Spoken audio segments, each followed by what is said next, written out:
નિત્ય નિયમ દરેકના જીવનમાં આવશ્યક છે. કોઈ ને કોઈ નિયમ રાખો, ભલે નાનકડો હોય, તમને નાનો લાગતો હોય.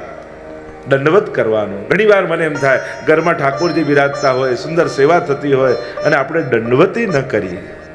અરે કોઈ મહેમાન આવ્યો હોય ઘરમાં અને તમે જોયા વગર સીધા ઓફિસે નીકળી જાઓ ને, તો એને ખોટું લાગી જાય. એને એમ થાય કે મારું અપમાન મને જોતોય નથી, આજ પછી આના ઘરે નહીં આવું. અને ત્રિલોકનો નાથ વૈકુંઠ છોડી અને આપણા ઘરે આવીને બિરાજ્યો હોય અને એની સામે જોઈએ નહીં, તો આ એનું અપમાન નથી? એની સામે તમે એક પ્રણામે ન કરો તો આ એનું એક અપમાન નથી? અને એક પ્રણામ કરવાથી શું? પ્રણામ કરવું એ કેટલી મોટી સાધના છે. તમને એમ થાય કે આમ દંડવત કરવાથી શું થશે? અરે ના, ભાગવતનો અંતિમ શ્લોક એમ કહે છે, પ્રણામો દુઃખ સમનસ્તમ નમામિ હરિમ પરમ. કેવલ પરમાત્માને પ્રણામ કરવા માત્રથી ભગવાન તમારા સમસ્ત દુઃખોને હરી લે છે. માણસ સુખ માટે ફાફા મારે છે કે મારું દુઃખ જાય, પણ દુઃખ હરનારો તો હરી જ છે. કેવલ તમારો કરેલું એક પ્રણામ તમારા સમસ્ત દુઃખોની સમાપ્તિ કરી દેશે. એટલા માટે આ નિયમ તો પ્રત્યેકે લેવા જોઈએ. ઘરે બિરાજતા ઠાકોરજીને રોજ વંદન તો કરવા જ. નવધા ભક્તિમાંની એક ભક્તિ છે, શ્રવણમ કીર્તનમ વિષ્ણુ સ્મરણમ પાદ સેવનમ અર્ચનમ વંદનમ. વંદન પણ નવધા ભક્તિમાંની એક ભક્તિ છે. આ બે કાર્ય ઘરમાં દરેકે કરવાના. દરેક વૈષ્ણવ પરિવારનો આ નિયમ હોવો જ જોઈએ. એક, સવારે ઉઠીને ઘરના બધા લોકોને જય શ્રી કૃષ્ણ જરૂર કરવા. અને બીજું, રોજ ઠાકોરજીને દંડવત જરૂર કરવા. ભલે ઠાકોરજી પડી ગયા, એમનું મંદિર પણ ભગવદ રૂપ જ છે. યાજી જાગ્યા ન હોય, તમારે વહેલા ઘરેથી ઓફિસે નીકળવાનું હોય, તમને કે ઠાકોરજી તો જાગ્યા નથી, ભલે જાગ્યા નથી, મંદિરને દંડવત કરો તો ઠાકોરજી સુધી પહોંચી જ જવાના છે. હવેલીએ જાઓ ને દ્વાર બંધ થાય તો દ્વાર બંધ છે, ઠાકોરજીની નેત્રો બંધ નથી, એની દ્રષ્ટિ તો તમારા સુધી પહોંચી જ જવાની છે. પગથિયાને પગીને લાગીને આવો ને તો એ તમારા દંડવત ઠાકોરજી સુધી પહોંચી જતા હોય છે. તો પ્રભુનું ભગવત મંદિર એ અક્ષર બ્રહ્મનું રૂપ માનવામાં આવે છે. એટલે વંદન જરૂર કરો. અને વંદન કરવાનો પણ આપણે ત્યાં પ્રકાર છે. હાથ જોડીને દંડવત કઈ રીતે કરાય, અષ્ટાંગ પંચાંગ. ઘણી વાર લોકો આમ આમ કરીને ખબર નહીં શું કરી જતા હોય છે, એ જ જાણે. અને ઘણી વાર તો કારમાં જતા જતા, સ્કૂટરમાં જતા જતા મંદિર ક્યાંક બાજુમાં આવે તો હોર્ન મારે. તો હોર્ન મારવાથી ખબર નહીં, ફોરેનમાં તો એને ઇન્સલ્ટ માને, વિદેશમાં તો કોઈને હોર્ન પાછળથી મારો તો એને ઇન્સલ્ટ એવું લાગે, મને હોર્ન મારે છે. તો ભગવાનને જોઈને હોર્ન મારવાની જરૂર નથી. આ કોઈ સત્કર્મ નથી, એનાથી કોઈ તમારા દંડવત કે વંદન પહોંચતા નથી, ખાલી નોઇઝ પોલ્યુશન થાય છે. એટલા માટે આ એક કોઈ પ્રથા કરતું હોય કે જ્યાં મંદિર આવે એટલે હોર્ન વગાડીને જવું, તો એમાં કાંઈ ભગવાનનું સન્માન આપણે કરતા નથી. વંદનનો પણ એક પ્રકાર છે, હમણાં એ ચર્ચા નથી કરતા. અહીંયા કહ્યું ભગવાનની અહેતુકી ભક્તિ દ્વારા મનુષ્યનું પરમ કલ્યાણ છે એમ કહ્યું. એટલે કે એક મનથી પોતાના મનને ભગવાનમાં પરોવી અને પ્રભુનું શ્રવણ મનન કીર્તન અને ધ્યાન કરવું જોઈએ. આ મન પ્રભુમાં પરોવાય. જો જે ભગવાનમાં મન રાખે એ મર્યાદા, અને જેના મનમાં ભગવાન રહે એ પુષ્ટિ. ભક્તોના હૃદયમાં આવીને ભગવાન બિરાજી જતા હોય છે. આગળ ભગવાનના અવતારો વિશે પ્રશ્ન કર્યો. 24 પ્રકારના પરમાત્માના અવતાર થાય છે. 24 અવતારોની ચર્ચા શ્રીમદ ભાગવતમાં કરવામાં આવી. સનત કુમારોથી લઈને કલ્કી સુધીના અવતારની કથા કહી. પરમાત્મા આપણે કહીએ પરમાત્મા ગુજરાતીમાં લખો તો એનો સરવાળો 24 થાય. પ એટલે 5, ર એટલે 2, ગુજરાતી જેને આવડતું હોય, 5 ને 2 7, આમ 4.5 ગુજરાતીમાં લખો તો માં જેવું લાગે, તો 7 ને 4.5 એટલે 11.5. અડધો આઠડો ત લખો, અડધો ત તો આઠડા જેવું લાગે ને ગુજરાતી, તો 19.5, અને પાછો માં એટલે 4.5 એટલે થયા 24 અવતાર. અવતૃ ધાતુ પરથી અવતાર શબ્દ બને, ભગવાનનું ઉપરથી નીચે આવવું. હિન્દુ સંસ્કૃતિમાં આ બે વિચારધારા બહુ જ મહત્વની છે, જે અન્ય ધર્મો કરતા આપણને જુદા બતાવે છે. અને એ બે વિચારધારા છે. એક, પુનર્જન્મની માન્યતા કે મનુષ્ય પોતાના કર્મોને કારણે જુદા જુદા જન્મ લઈને આવે છે. આ પુનર્જન્મની ફિલોસોફી અન્ય ધર્મોમાં નથી.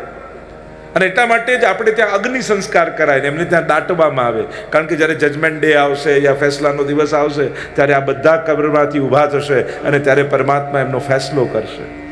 એવી માન્યતાને કારણે એમને દાટવામાં આવે છે. અને આપણે ત્યાં તો કહીએ કે મનુષ્યની ગતિ છે ને ગીતાજીમાં તો માકડની ગતિ જેવી જીવાત્માની કહી છે કે પહેલા પોતાનો દેહ સિલેક્ટ કરે. માકડ કઈ રીતે ચાલે? પહેલા 2 પગ આગળ મૂકે ને પછી પાછળના 2 ઉપાડે. એમ પહેલા જીવાત્મા પસંદ કરે દેહ ને પછી આ દેહને છોડે છે. એમ અનેક જન્મો ગીતાજીમાં ભગવાન કહે છે કે અર્જુન, તારા ને મારા અનેક જન્મો થઈ ચૂક્યા છે. બધાને હું જાણું છું ને તું નથી જાણતો. તો પુનર્જન્મવાદ એ હિન્દુ ધર્મની વિશેષતા છે. અને બીજું અવતારવાદ, કે પરમાત્મા પણ જીવ પર કૃપા કરવા માટે, ધર્મની સ્થાપના કરવા માટે જુદા જુદા અવતારો લઈને ભૂતલ પર આવે છે. 6 પ્રકારના ભગવદ અવતાર ગર્ગજી બતાવ્યા: અંશાંશ અવતાર, અંશાવતાર, આવેશ અવતાર, કલા અવતાર, પૂર્ણ અવતાર અને પરિપૂર્ણ અવતાર. આ 6 પ્રકારના ભગવદ અવતાર થાય છે. તો અવતારોના પણ અનેક પ્રકાર શાસ્ત્રોએ બતાવ્યા છે. અને કહ્યું એ તે ચાંસ કલા પુંસ કૃષ્ણસ્તુ ભગવાન સ્વયં. તો આ અવતારો લઈને આવે છે કોણ? તો કે ભગવાન કૃષ્ણ એ જ આ જુદા જુદા અવતારો લઈને ભૂતલ પર આવે છે. આમ વિવિધ અવતારવાદની વાત અહીંયા 24 અવતારની કથા ભાગવતમાં વર્ણિત કરવામાં આવી છે.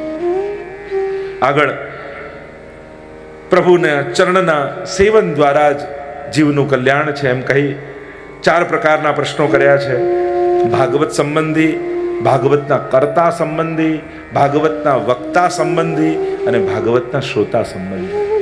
આ 4 પ્રકારના પ્રશ્નો સૌનકાદી ઋષિઓએ કર્યા અને એના ઉત્તરમાં સુતજી વ્યાસજીના પ્રાગટ્યની કથા કહે છે.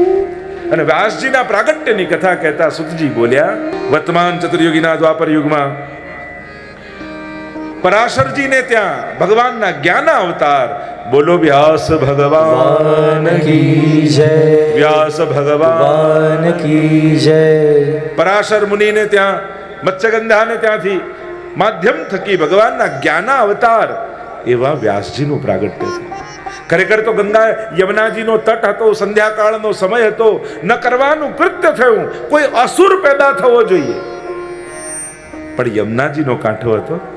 એટલે તો યમનાષ્ટકમાં આપણે બોલીએ છીએ ને, ધ્રુવજી અને પરાશર મુનિને અભિષ્ટ ફળ આપનારા કોઈ હોય તો યમુનાજી છે.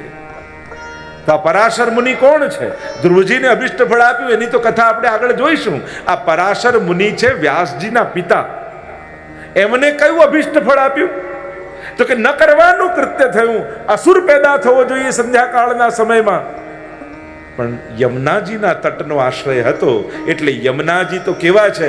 અજાણે અધર્મી નાહી ગયો તોય માએ કર્યો ઉદ્ધાર.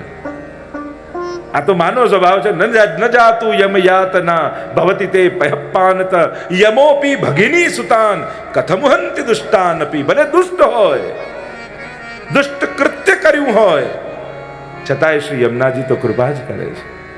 તો આ યમુનાજી અભિષ્ટ ફળ કઈ રીતે આપ્યું?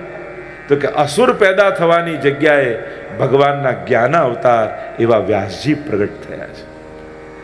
દ્વીપમાં પ્રગટ થયા. યમુનાજીમાં બેટ હતું, બેટ, અને બેટમાં જન્મ થયો એટલે એમનું નામ પડ્યું દ્વૈપાયન. કાળા રંગના હતા એટલે નામ થયું કૃષ્ણ દ્વૈપાયન. અનેક નામ છે ને વ્યાસજીને. બોર ખાઈને રહેતા એટલે નામ પડ્યું બાદરાયણ. તો કૃષ્ણ દ્વૈપાયન વ્યાસ. વેદનો વિસ્તાર કર્યો એટલે નામ પડ્યું વ્યાસ. વેદના 4 વિભાગ કરીને 4 વેદ પ્રગટ કર્યા. 17 પુરાણોની રચના કરી. મહાભારત જેવો જયગ્રંથ એમણે લખ્યો. 1,00,000 શ્લોકોમાં મહાભારત જેવો જયગ્રંથ. પણ આટલા ગ્રંથો રચ્યા છતાંય હજી વ્યાસજીના હૃદયમાં આનંદ પ્રગટ નથી થયો.